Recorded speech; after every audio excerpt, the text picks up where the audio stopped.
My brothers and my sisters, I came to tell somebody today, stop worrying.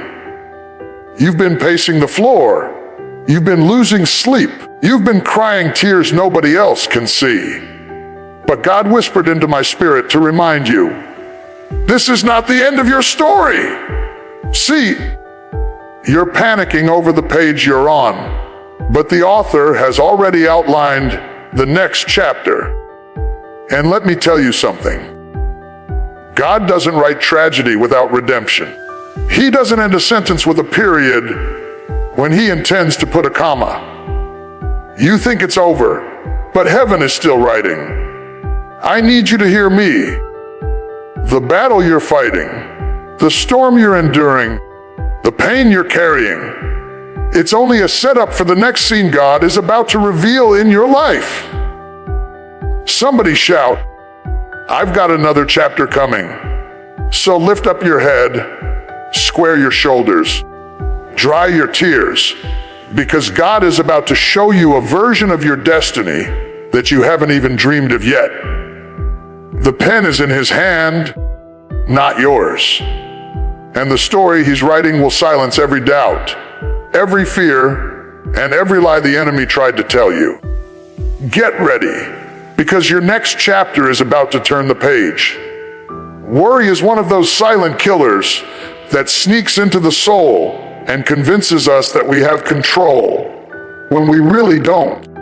It makes us believe that if we think hard enough, stress long enough, or calculate every possible outcome, somehow we can bend life into our own design. But the truth is, no matter how much energy you pour into worrying, you cannot change the story that God has already written. You can twist yourself into knots, lose nights of sleep, rehearse every worst case scenario in your mind, and still nothing in your tomorrow shifts until God says so. Worry is like sitting in a rocking chair. It gives you something to do, but it doesn't take you anywhere. Think about it. How many moments of your life have you wasted replaying conversations, worrying about bills, wondering how you're going to make it, or fearing the outcome of something that never even happened? That is the trap of worry. It makes you a prisoner of what if? What if I fail? What if they leave? What if I don't have enough? What if this storm never ends? Worry paints imaginary disasters and makes them feel like reality. Yet while your mind is stuck rehearsing fears, heaven is already working out the details. God is not pacing the floor. God is not wringing his hands. God is not caught off guard by your struggle. He is not rewriting the story because of your mistakes or the attacks of the enemy. The author of your life wrote the end before the beginning.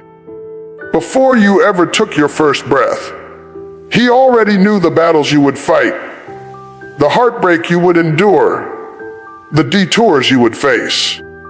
And he wrote your story with those very things woven into it. Your tears were not accidents. Your disappointments were not overlooked. Your setbacks were not surprises. Every single page was crafted with intention.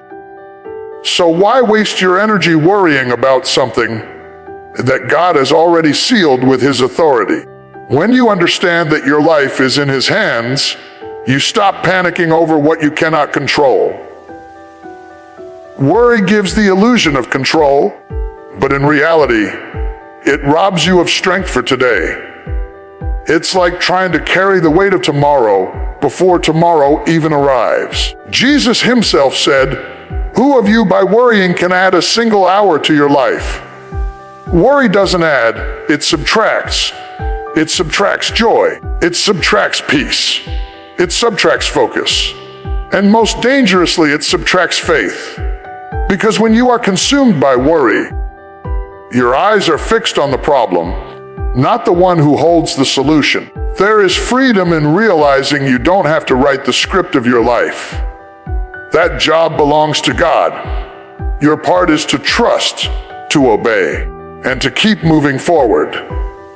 The chapters of your life may include valleys, storms, and wilderness seasons, but they also include victories, breakthroughs, and blessings beyond what you can imagine.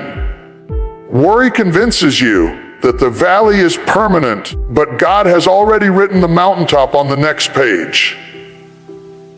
Worry whispers that the storm will drown you, but God has already decreed peace on the waters. Worry screams that the wilderness is endless, but God has already prepared a promised land with your name on it. Let me put it like this. Imagine sitting in the middle of a movie you've never seen, and the scene looks bleak. The hero is trapped, the odds are impossible, and defeat feels inevitable. But the writer of that movie already knows how the story ends. The tension is part of the drama, but it's not the conclusion. In the same way, your present moment may feel overwhelming, but the writer of your story has already penned your escape, your comeback, your triumph. You can either waste your time worrying in the middle of the scene, or you can trust that the ending has already been secured. Worry is also a thief of presence. It drags your mind into tomorrow and pulls you out of today.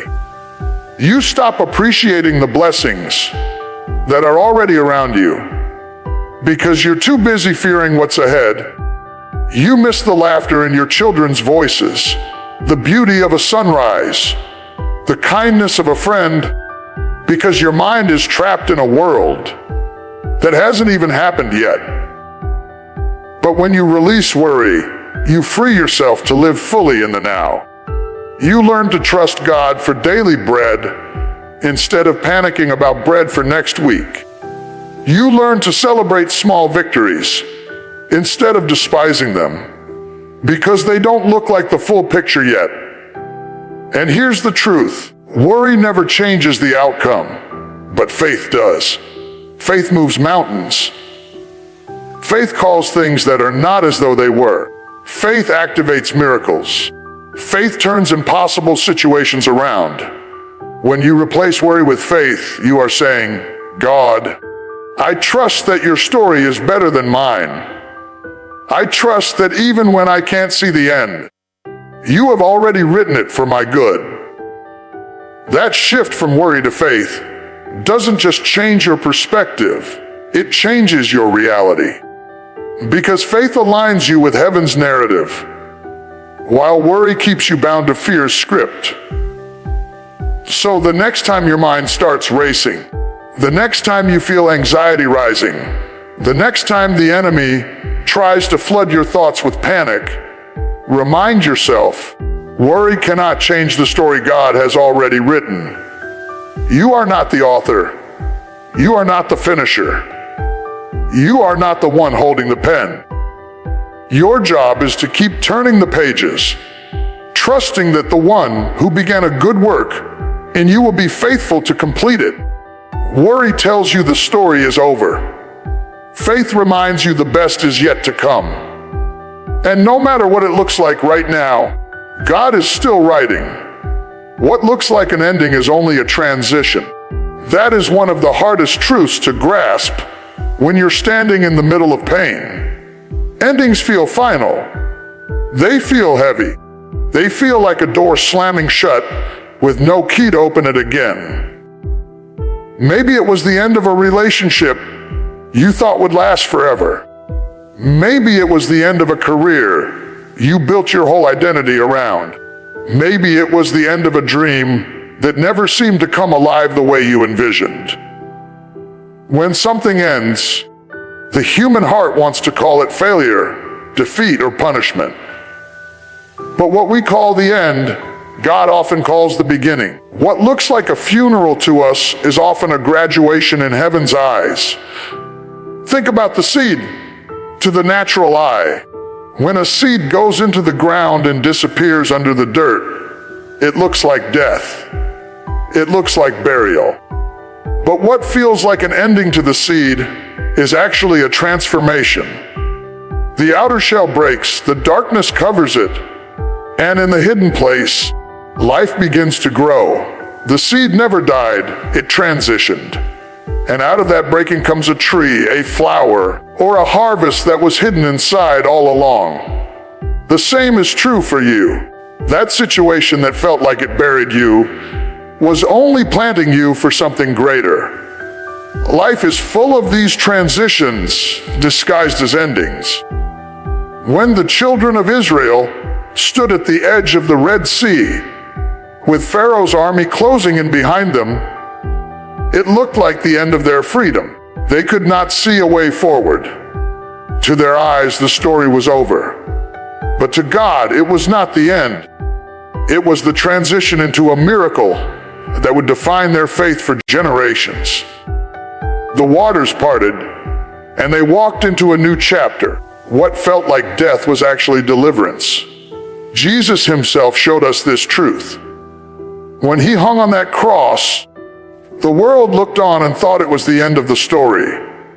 The disciples scattered in fear. The sky grew dark. The stone rolled over the tomb. To human eyes, it was over.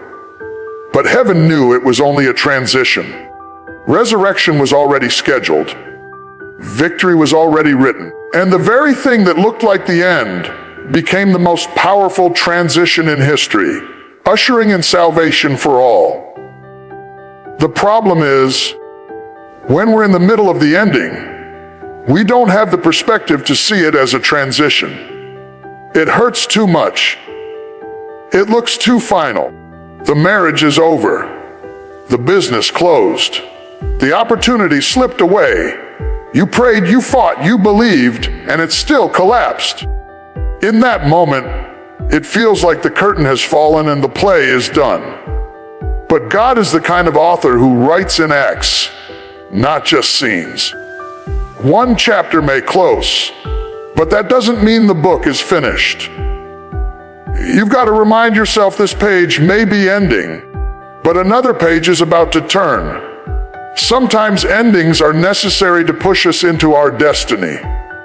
If everything always stayed the same, we would never grow. If every door stayed open, we would never walk through the one God truly prepared for us. Some endings are divine interruptions, forcing us out of comfort zones and into the unknown where faith is required. That layoff wasn't the end of your career. It was the transition into discovering the calling you never would have pursued otherwise. That heartbreak wasn't the end of love.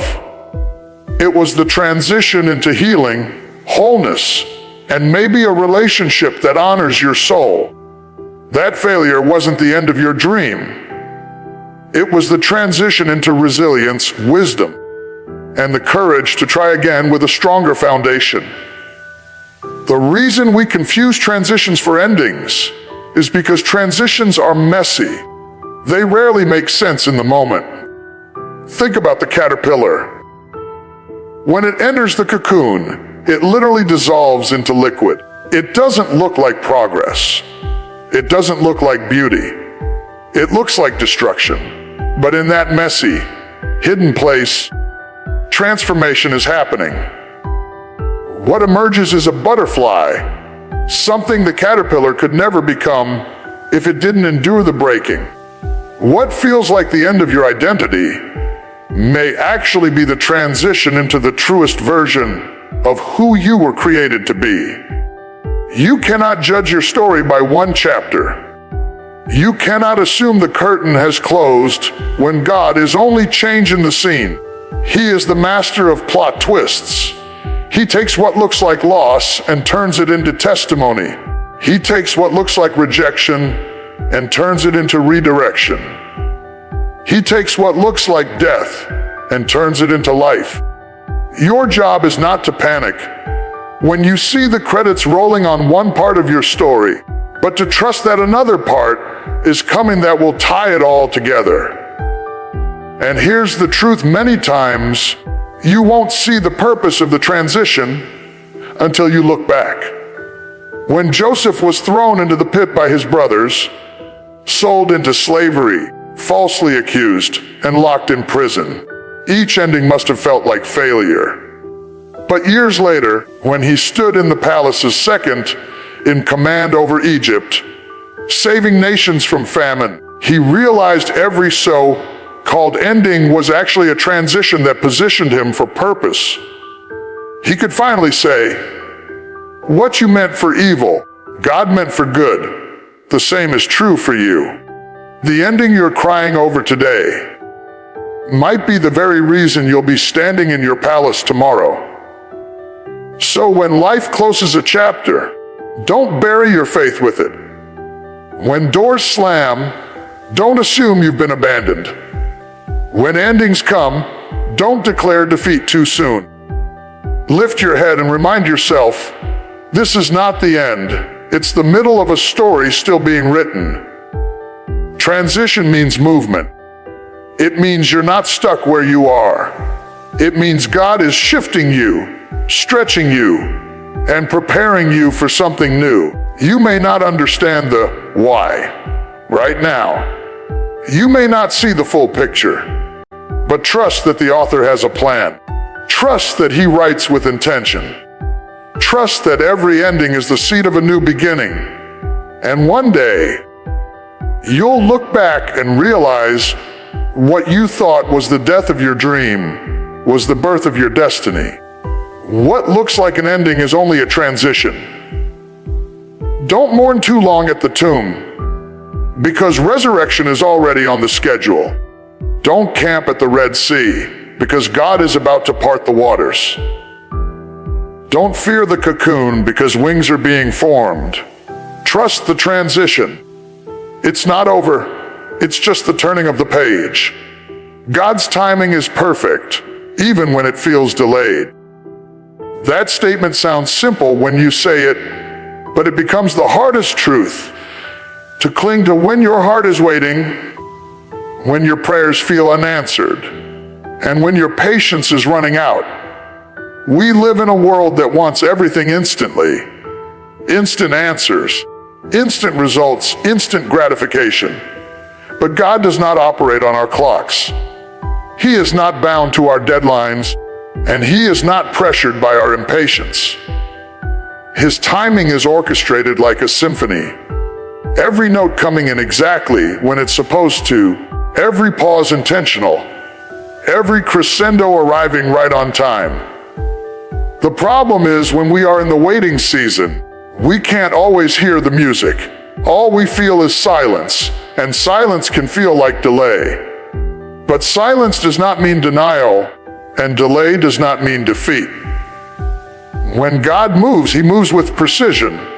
He knows the exact moment the door needs to open, the exact season the blessing will fit, the exact day your breakthrough will make sense. We only see the immediate. We only see our need. But He sees the full landscape of your life, past, present, and future. He knows that if He gave you what you're praying for too soon, it would crush you instead of bless you. He knows that if the opportunity arrived before your character was strong enough to carry it, it would break you. He knows that if the relationship you're crying for came before your heart was healed, it would destroy you. What looks like delay is actually protection. What feels like a setback is often God holding you back until the time is right. Think about Abraham and Sarah. God promised them a child, but the promise didn't come quickly. Year after year passed. Their hair grew gray. Their bodies aged. From their perspective, it looked like God was late. But from heaven's perspective, the timing was perfect. Isaac was not just a child, he was the seed of a nation. He had to be born in a specific generation, at a specific time, because his life was woven into a larger story. The waiting wasn't punishment, it was preparation. And when the time came, Sarah laughed as she held the child that only God's timing could deliver. Or look at Lazarus. His sisters sent word to Jesus, "The one you love is sick." They expected him to come right away, but he delayed. He stayed where he was for days.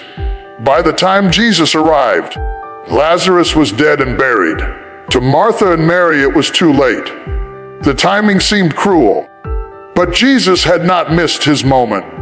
He was setting the stage for a miracle greater than anyone imagined. If he had come when they wanted, he would have healed a sick man. By waiting, he raised a dead man. The delay wasn't neglect. It was divine timing designed to reveal resurrection power. This is the part that challenges us most.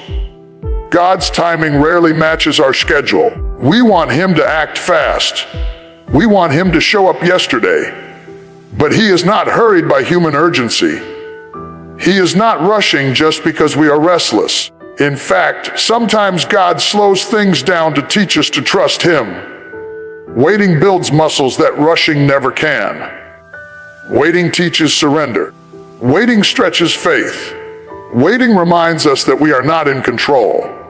And while we wait, God is working in ways we cannot see. He is aligning people, opening doors, closing wrong ones, rearranging circumstances, and preparing hearts. By the time the promise shows up, everything around it will fit perfectly into place. Think of David, anointed as king while still a teenager, but he did not take the throne until years later. In between the promise and the fulfillment, he fought lions, bears, and giants. He hid in caves. He ran from Saul. To the outside world, it may have looked like delay, but God was shaping him in the wilderness, teaching him leadership, building his character, strengthening his spirit. If David had been crowned too soon, he would not have been ready to lead. The delay made him the man who could carry the crown. And you? What if the thing you are frustrated about right now is not a denial, but God's perfect timing at work? What if the reason that door hasn't opened is because he's protecting you from something you can't see? What if the reason you haven't gotten the promotion is because the one ahead of you is about to step aside at the right moment? What if the reason the answer hasn't come yet is because God is preparing the stage so that when he moves, no one will be able to deny that it was him? We mistake waiting for wasted time, but nothing with God is wasted. Every delay has a purpose. Every pause is intentional. Every moment is part of the process. The Israelites wandered in the wilderness for 40 years, not because God was confused, but because they were being shaped, humbled, and prepared for the land that flowed with milk and honey. They had to be transformed before they could be trusted with the promise. Your wilderness may feel long, but it is not without meaning. And here's the beauty: when God finally moves, the wait will make sense. His timing has a way of erasing the sting of delay. When the blessing arrives, you won't be talking about how long you waited. You'll be talking about how faithful he was. When Joseph stood in the palace, he wasn't rehearsing the years in the pit and the prison. He was testifying that what the enemy meant for evil, God had turned for good. The blessing was so great it overshadowed the pain of the process. That is what perfect timing looks like. So instead of despising the wait, learn to trust it. Instead of panicking in the silence, lean into it. Instead of demanding God move on your schedule, align yourself with his. Because when you do, you'll realize that his delays are not delays at all. They are divine appointments arriving right on time. God's timing is perfect, even when it feels delayed. You may feel behind, but you are not late. You may feel overlooked, but you are not forgotten. You may feel stuck, but heaven's calendar is still unfolding exactly as it should. Trust him. The one who holds time in his hands has not lost track of yours. And when the moment is right, the answer will come, the door will open, the blessing will arrive, and it will be undeniable that God was never late. He was always on time. Your pain today is preparation for tomorrow's glory. That's a hard sentence to swallow. When you're in the middle of the ache, when tears are streaming down your face, when your body feels weak and your spirit feels crushed, in those moments, pain feels pointless. It feels cruel. It feels like you've been singled out to suffer. But pain in the hands of God is never wasted. What you call breaking, He calls building. What you call punishment, He calls preparation. Every tear, every disappointment, every sleepless night is not random. It's shaping you for the glory that is coming. We don't like to hear that. We want glory without the grind, strength without struggle, testimony without test. But that's not how God works. Think of how gold is refined. It cannot shine until it goes through the fire. The heat burns away impurities, and what comes out is stronger, purer, more valuable. That's what your pain is doing for you. It is burning away fear, selfishness, pride, and dependence on people. It is refining your character so that when glory shows up, you'll be able to handle it. Look at the stories of the great people we admire in Scripture. None of them reach glory without first enduring pain. Joseph had to be thrown into a pit, sold into slavery, falsely accused, and locked in prison before he ever sat in the palace. The pain was not punishment, it was training. It taught him humility, resilience, and dependence on God. So when the glory came, he had the wisdom and compassion to lead a nation. Even Jesus, the Son of God, did not bypass pain. He was rejected, mocked, beaten, and crucified before resurrection power was revealed. Without the cross, there is no crown. Without Good Friday, there is no Easter Sunday. His glory was birthed out of agony. And if He endured pain as preparation, why should we expect to escape it? The truth is, pain has a way of teaching us lessons comfort never can. When life is easy, we grow complacent. We take blessings for granted. We think we don't need God. But when pain hits, we pray deeper. We worship harder. We lean closer. Pain strips away illusions and reveals where our true strength lies. It teaches us empathy. It softens our hearts toward others who are hurting. It develops endurance, because once you've survived hell and come out standing, you know nothing else can break you. Think about an athlete in training. The workouts hurt, the muscles ache, the lungs burn. But every painful rep is building strength, conditioning the body, preparing for the day of competition. When the game comes, the athlete is ready, not because of ease, but because of pain. In the same way, your trials are spiritual workouts. Every hardship is conditioning your soul for the glory that is on its way. Sometimes the glory isn't just for you. It's for the people you will impact.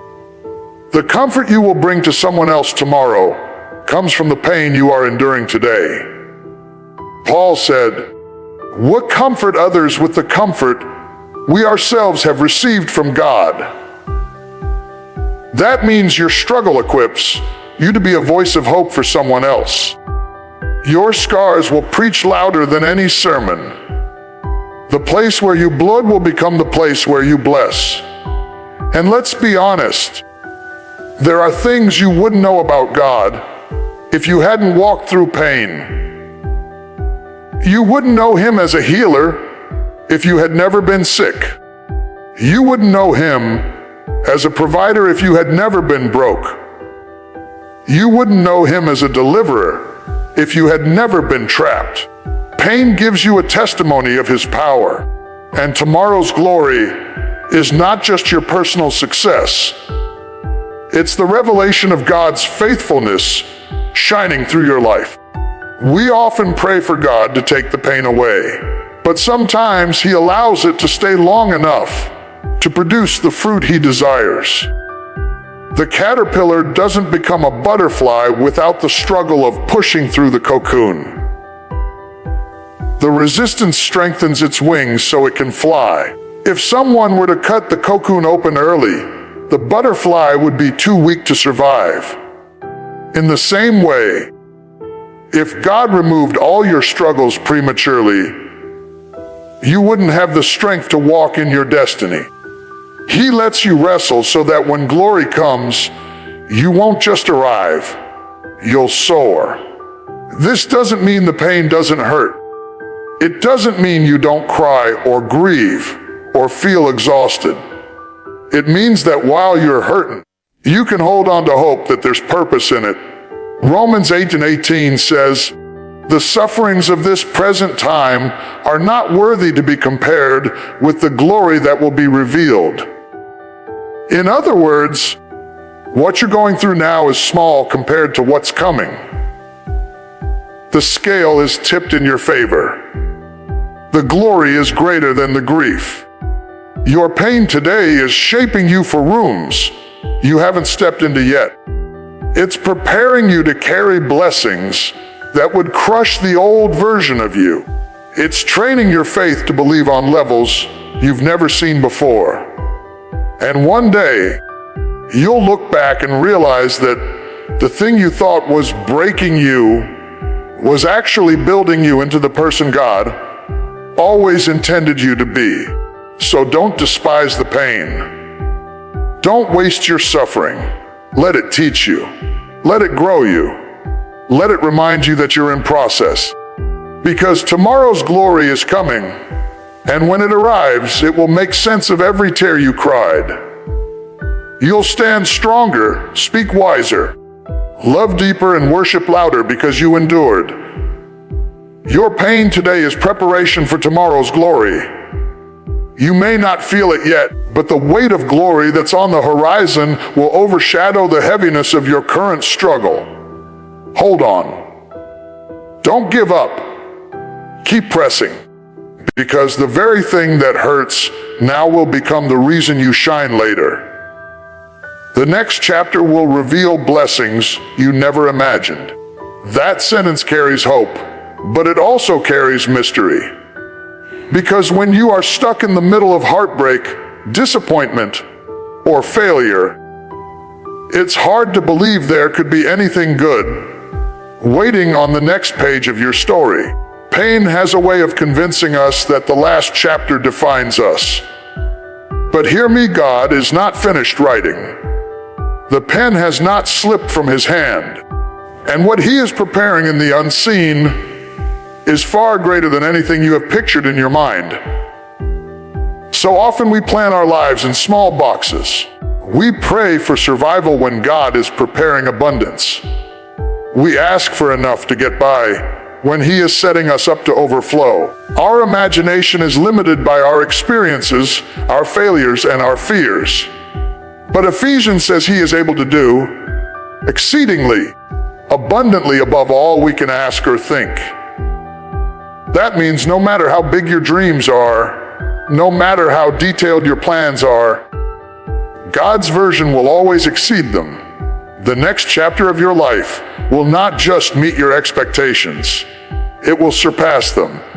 Think about Job. He lost everything: his children, his wealth, his health. His friends told him it was over. His wife told him to curse God and die. If his story ended there, it would have been tragedy. But Job's story didn't end in the ashes. God restored him, and not just to where he was before. The Bible says the latter part of Job's life was more blessed than the beginning. Double for his trouble.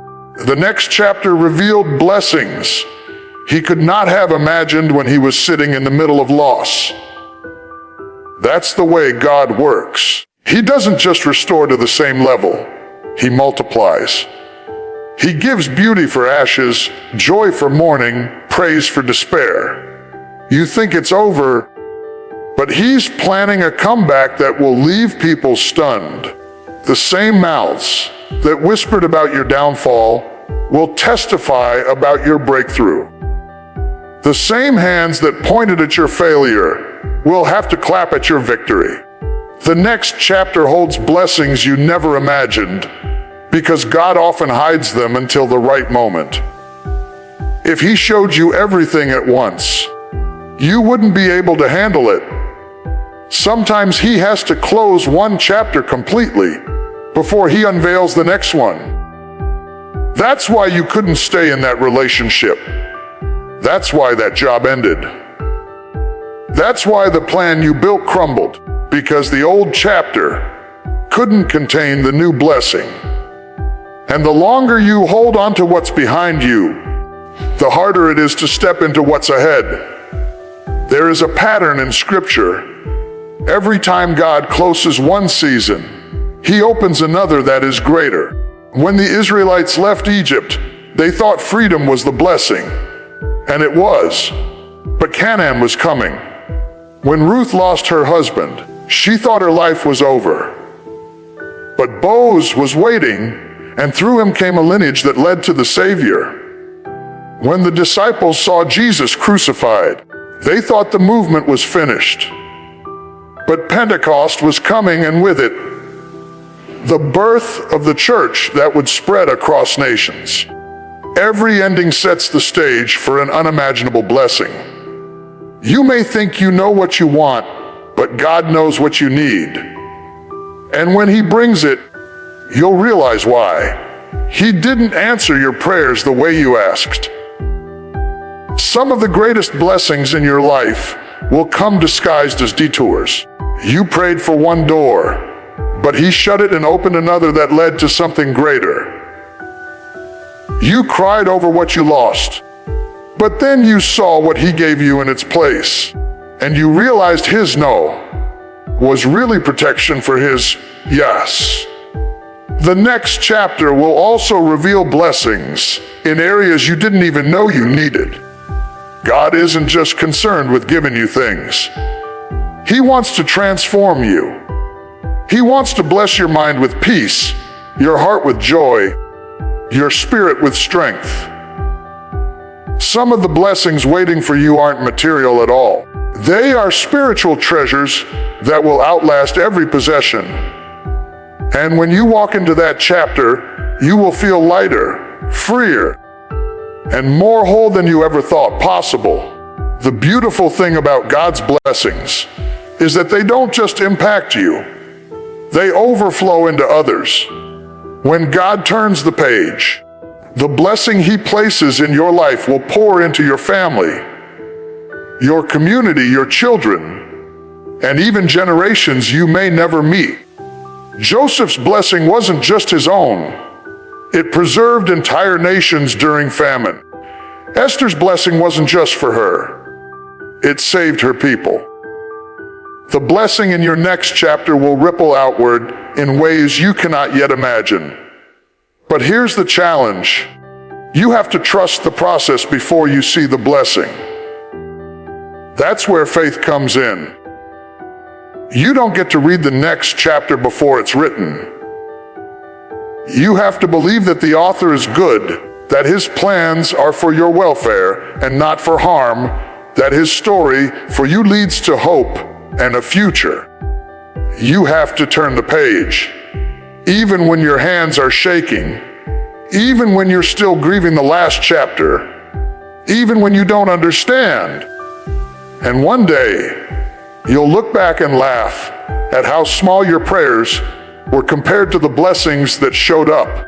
You'll laugh at how you almost gave up right before the breakthrough. You'll laugh because you'll realize that God was working the whole time, even when you thought He was silent.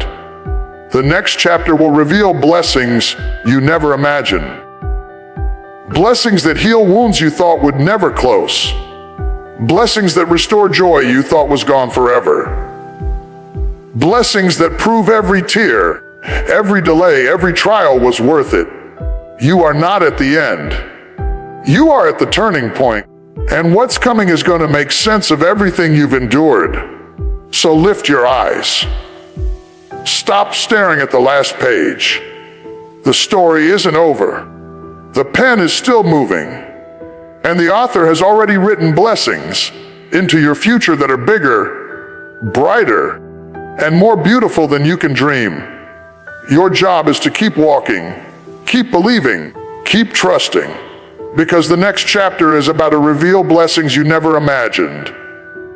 Hear me, hear me, hear me.